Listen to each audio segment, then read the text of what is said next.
What's going on, y'all? Machiavelli Mills TV. So look, y'all know I love boxing.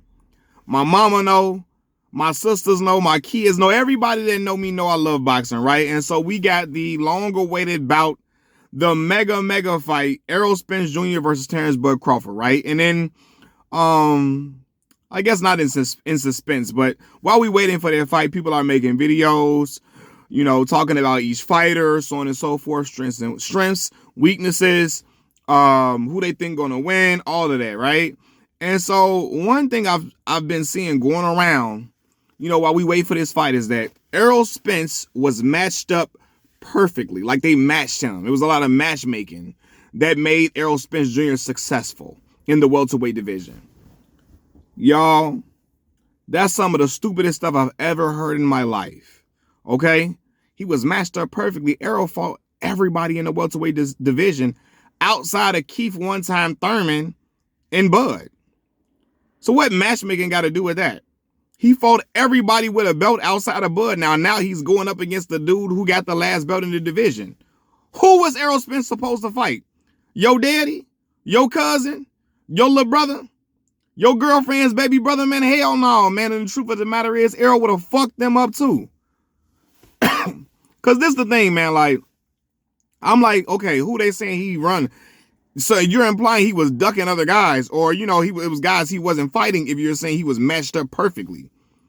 Because what are we getting at, dog? One time. Keith one-time Thurman would have gave him another type of look for sure, but I have no doubt in my mind one time would have got stopped. Okay? And no, Errol is not like, he hasn't been a stopping machine in the last few years. But one thing I know is that one time he is weak to that body. I mean, the body shots, he's very susceptible to body shots, and they damage him a lot. Errol Spence's bread and butter, it's the body shots, right? So I'm not going to say he was going to make Keith fold early, but eventually I think it was going to get to Keith. Keith was going to take a knee at some point, and then I think he was going to take a knee or just stay down during that fight. He was going to give Errol a different look because Keith fights differently than other guys Errol fought, but Errol's going to beat Keith. I don't think it was only people who really didn't think he was going to beat Keith are dudes who really don't really care for Errol like that. But I think for the consensus was that he was going to beat Keith. Now people would say, we don't know unless they got in the ring. Man, listen, we don't, but Errol wasn't afraid to fight no Keith Thurman. I know that. He not afraid to fight anybody, but I knew he wasn't afraid at one time. One time in particular knew that Errol would cause problems for him, which is why he wasn't granting Errol that fight. When Errol was trying to get a shot at the title, he had to go to Kell Brook and go to the UK and get it done over there in Sheffield. But anyway, man, I'm like, who are you implying he was ducking? Who was Errol running from, dog? Because if you're saying that he was matched up perfectly, you're saying that Terrence Crawford wasn't fought the better guys, or he wasn't matched up perfectly. He was fighting guys with different looks. Y'all, I'm gonna tell y'all right now, no disrespect to Terrence Bud Crawford. This is not a Bud hate channel. I really rock with Errol, but I don't shit on Bud on my channel. But name me one name on Bud's resume that Errol wouldn't have beaten. At welterweight, because Bud hasn't been at welterweight his whole career. But at welterweight, since he moved up in 2018, he fought Jeff Horn. What name on his resume couldn't Errol beat? Because you saying he was matched up perfectly and all this and all that. You saying Bud? By saying that, you're saying Bud was fighting the slicker guys. Man, let me tell you something. Errol would have fucked Mean Green, Lean, Jolly Bean, Fighting Machine, Mean Machine, all that. He would have fucked him up. Guaranteed. Jose Benavidez would have got his ass sent to glory. Okay? And I'm not even just trying to, you see how Danny whooped on Benavidez's ass?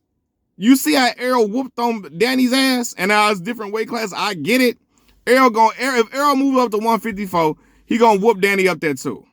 He's just better than Danny. But I remember, matter of fact, when Errol was in that press conference and he was answering the questions about Terrence Crawford, he said, who he fight, Benavidez? He said, man, Benavidez is a good fighter. I got tape of him. I got tape of me punishing him, though. He said, he a good fighter, though. little jab. He's a good fighter. Benavidez is a good fighter, though. I got tape of me punishing him, though. Errol would have whooped his ass, too. Amir Glass Chin Khan. His ass would have got sent to glory. My daughter could break Amir Khan's jaw. Now we ain't so Amir would have got his ass whooped too. Okay. Who else? David and his niece and them, Avanesian. He like, come on, dog. He would have got put over the belt. He would have put over the knee, put belt to ass too. Pause. But you know what I'm talking about. He would have got spanked.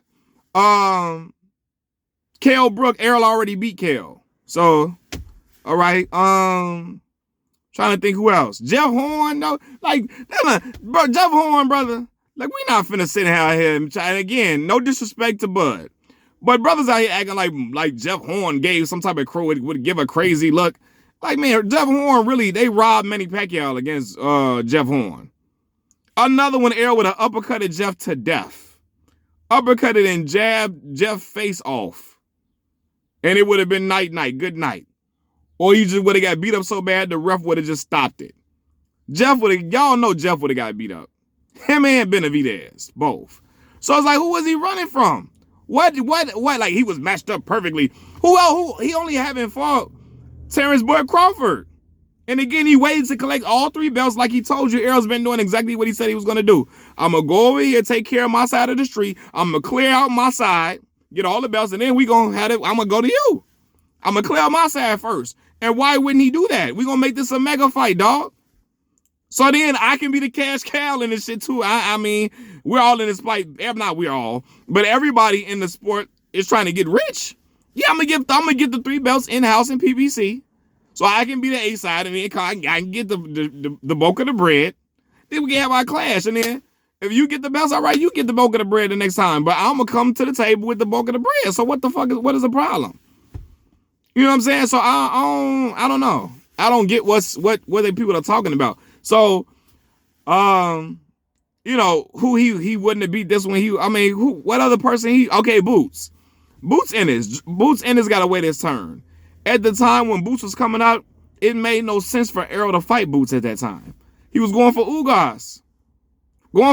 After the car wreck, he went for Danny Garcia. I mean, Danny still had a bigger name than Boots at the time.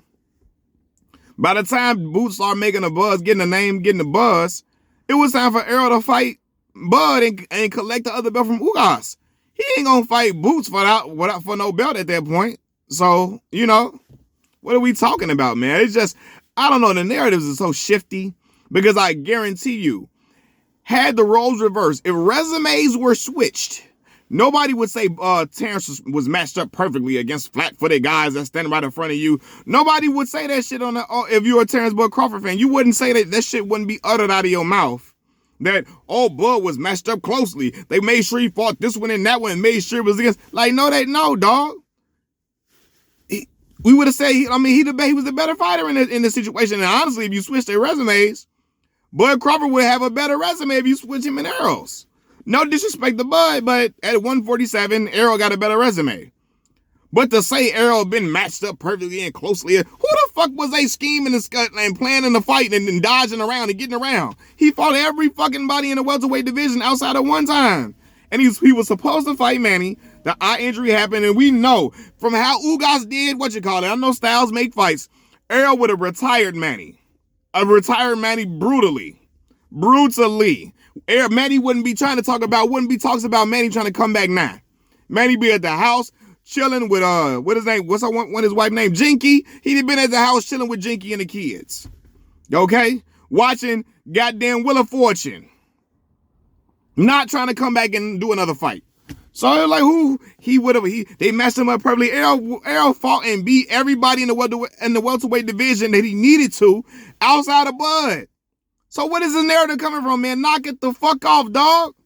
And we'd have smashed them dudes on Bud's resume. Peace.